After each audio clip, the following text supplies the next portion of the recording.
ዛሬ የኦርቶዶክስ ተዋህዶ አባቶቻችን በበረሃና በገዳማት ውስጥ ሆነው ከባድ የውስጥ ውጊያን የአይምሮ መረበሽን ያሸነፉበትን ዘመናዊው የሥነ ልቦና ሳይንስ ግን ዛሬ ላይ ደርሶ በድንጋጤ ያጠናው ያለውን አንድ እጅግ ኃይለኛ ሚስጥር ላካፍላችሁ ነው።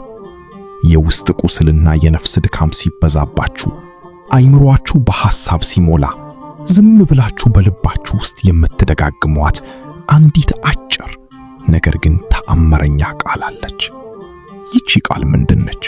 እንዴትስ ነው አይምሮአችንን በአንድ ያረጋግታ የልብ ረፍት የምትሰጠን?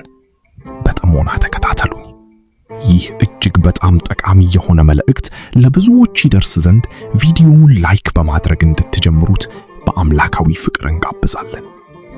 የሰው ልጅ አይምሮ ልክ እንደ ወፍጮ ነው። ሁልጊዜም የሆነ ሐሳብ መፍጨት ይፈልጋል። ነገር ግን ሕይወት ሲከብድብን፣ ሰዎች ሲጎዱን፣ አሊያም የኑሮ ጫና ሲበዛብን ይሄ የአይምሮ ወፍጮ መጥፎ ሐሳቦችን፣ ፍርሃትንና ጭንቀትን ብቻ መፍጨት ይጀምራል። በስነ ልቦናው ዓለም ይህንን ኦቨርቲንኪንግ ወይም ሩሚኔሽን ይሉታል። አይምሮ በአንድ መጥፎ ሐሳብ ላይ ተቸንክሮ እዚያው ላይ ይሽከረከራል። ይህ ሲሆን ሰውነታችን የጭንቀት ሆርሞኖችን ይረጫል፣ ልባችን በፍጥነት ይመታል፣ የውስጥ ሰላማችን ሙሉ በሙሉ ይጠፋል። በመንፈሳዊው ዓለም ደግሞ የቤተ ክርስቲያን አባቶቻችን ይህንን የሐሳብ ውጊያ ይሉታል። ጠላት ዲያብሎስ ሰውን የሚጥለው ከውጭ በሚመጣ ጦርነት ብቻ ሳይሆን በራሱ አእምሮ ውስጥ የፍርሃትና የጥርጣሬ ቀስቶችን በመወርወር ነው። ታዲያ መፍትሄው ምንድነው? ከሐሳባችን ጋር መታገል? አልጨነቅም፣ አላስብም እያልን ራሳችንን ማስገደድ? በፍጹም። ስነ ልቦናም ሆነ መንፈሳዊነት አንድ ላይ የሚስማሙበት ትልቅ እውነት አለ። ጨለማን በጨለማ ማጥፋት አይቻልም። ክፉ ሐሳብን በመታገል አናጠፋውም። ይልቁንም አእምሮአችንን ወደ አንድ እጅግ ኃይለኛ ብርሃን፣ ወደ አንድ መልህቅ ማሰር አለብን። ያ መልህቅ የጌታችን የመድኃኒታችን የኢየሱስ ክርስቶስ ተወዳጅ ጸሎት ወይም የልብ ጸሎት ተብሎ የሚጠራው ያ መጻጉዕ አብዝቶ በመጮህ ምሕረት ያገኘበት የኃይል ጸሎት ነው። ይህ ጸሎት ረጅም ገጾች ያሉት ጮክ ተብሎ የሚነበብ ጸሎት አይደለም። የውስጥ ህመም ሲበዛባችሁ፣ አእምሮአችሁ መረጋጋት ሲያቅተው፣ ዝም ብላችሁ አይናችሁን ወደ ላይ አንስታችሁ ከትንፋሻችሁ ጋር አዋህዳችሁ የምትደጋግሟት አንዲት አጭር ሐረግ አሊያም አንድ ቃል ነች። ሙሉ ጸሎቱ እንዲህ ይላል: አቤቱ የዳዊት ልጅ ጌታዬ ኢየሱስ ክርስቶስ ሆይ ማረኝ። በጣም አጭር ከሆነ ደግሞ ጌታ ሆይ ማረኝ እያሉ መጥራት። ይህች አጭር ቃል በውስጧ ሰማይና ምድርን የሚያጸና ኃይል አላት።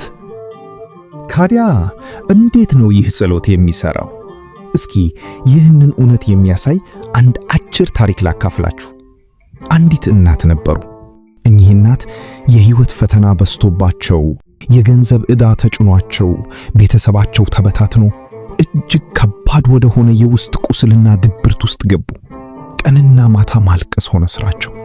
አእምሮአቸው አበቃልሽ፣ መፍትሄ የለም፣ አሁን ምን ልትሆኚ ነው እያለ ያስጨንቃቸው ነበር። ጸሎት ለማድረግ መጽሐፍ ሲገልጡ እንኳን ሐሳባቸው ይበተናል፣ ፊደሎቹ ይርቃሉ፣ ጸሎት ማድረግ አልቻሉም። በመጨረሻም ወደ አንድ መንፈሳዊ አባት ሄደው አባቴ መጸለይ አቃተኝ፣ አእምሮዬ ሊፈነዳ ነው፣ እብድ ልሆን ነው ብለው አለቀሱ። ካህኑም በእርጋታ ተመለከቷቸውና ልጄ ሆይ ከሐሳቦች ጋር መታገሉን አቁሚ፣ መጽሐፍ ማንበብ ካልቻሽ ተይው፣ ነገር ግን ቤትሽ ሄደሽ ጸጥታ ባለበት ክፍል ውስጥ ተቀመጪ፣ አይኖችሽን ጨፍኝና ወደ ውስጥ አየር ስትስቢ አቤቱ ጌታዬ ሆይ በይ፣ አየሩም ወደ ውጭ ስታወጪ ደግሞ እባክህን ማረኝ በይ።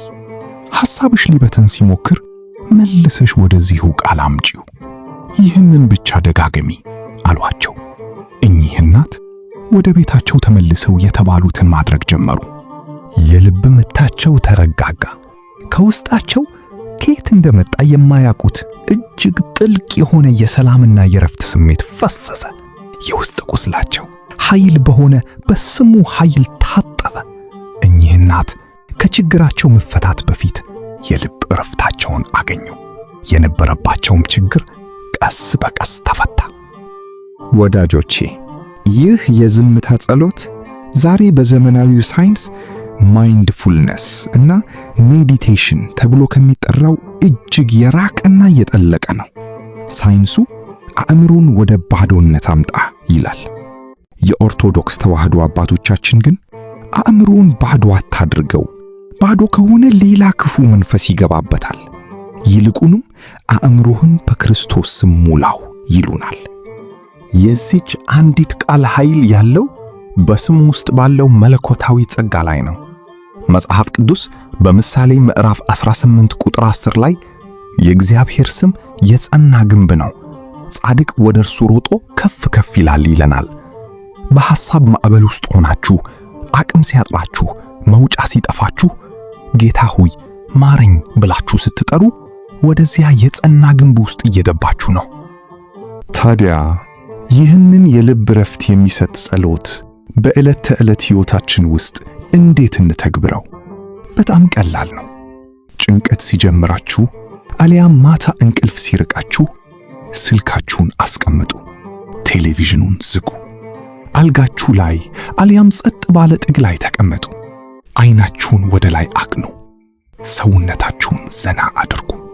ከዚያም ቀስ ብላችሁ በአፍንጫችሁ አየር ወደ ውስጥ ስትስቡ አቤቱ ጌታዬ ሆይ ብላችሁ በውስጣችሁ ተናገሩ። አየሩን በቀስታ በአፋችሁ ስታወጡ ደግሞ እባክህን ማረኝ በሉ። ትኩረታችሁን በሙሉ በትንፋሻችሁና በቃሉ ላይ ብቻ አድርጉ።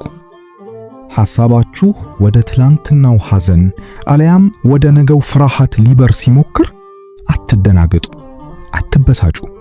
በእርጋታ መልሳችሁ ወደ ጌታ ሆይ ማረኝ አምጡት። ይህንን ለ5 ወይም ለ10 ደቂቃ ብቻ ደጋገሙት። እመኑኝ፣ ከ10 ደቂቃ በኋላ አይናችሁን ስትገልጡ አእምሮአችሁ ላይ ተጭኖ የነበረው ያ ከባድ የጭንቀት ደመና ተገፎ በማይታወቅ መለኮታዊ ሰላም ስትሞሉ ታዩታላችሁ። መዝሙረ ዳዊት ምዕራፍ 46 ቁጥር 10 ላይ አምላካችን እግዚአብሔር እንዲህ ይለናል፣ እረፉ እኔም አምላክ እንደሆንኩ እወቁ። አያችሁ፣ የልብ እረፍት የምናገኘው በመረፍበሽ በመጨነቅ እና መፍትሄ በመፈለግ መሯሯጥ ውስጥ አይደለም። እረፍት የምናገኘው ዝም በማለት በማረፍ እና እርሱ አምላክ መሆኑን በማመን ውስጥ ነው። የተወደዳችሁ ወንድም እህቶቼ፣ ምናልባት ዛሬ ውስጣችሁ በቁስል የተሞላ ጭንቀትና ፍርሃት የከበባችሁ ነፍሳችሁ እረፍት ያጣችሁ ሰዎች ካላችሁ እባካችሁ አእምሮአችሁን አታሰቃዩት። ሐሳብ ቢጎነጉኑት አያልቅም። መፍትሄው ያለው በዝምታ ውስጥ በፈጣሪ እግር ስር በመውደቅ ውስጥ ነው። ያችን ኃይለኛ ቃል አቤቱ ጌታዬ ሆይ ማረኝ የምትለዋን የሕይወት እስትንፋስ የልባችሁ ትርታ እስክትሆን ድረስ ደጋግሟት። ያኔ ያሰባችሁት ሳይሆን እርሱ ያዘጋጀው ድንቅ ሰላምና መፍትሄ ወደ ሕይወታችሁ ዘልቆ ይገባል። አቤቱ ጌታችንና መድኃኒታችን ኢየሱስ ክርስቶስ ሆይ በልዩ ልዩ የዓለም ጭንቀት፣ በኑሮ ውጣ ውረድ እና በውስጥ ቁስል የተሰበረውን ልባችንን አንተ ጠግነው። አእምሮአችንን ከክፉ ሐሳብ ማዕበል አውጥተህ ወደ ጸጥታው ወደብህ መልሰው። በቅዱስ ስምህ ጉልበት የፍርሃትንና የድብርትን መንፈስ ከኛ አርቀህ ዓለም ሊሰጠውም ሆነ ሊነጥቀው የማይችለውን ያንን ፍጹም ሰላምህን በልባችን አትምልን። ምስጋና ይሁን አንድ አምላክ ለሚሆን ለአብ ለወልድ ለመንፈስ ቅዱስ ዛሬም ዘወትርም ለዘለዓለሙ አሜን።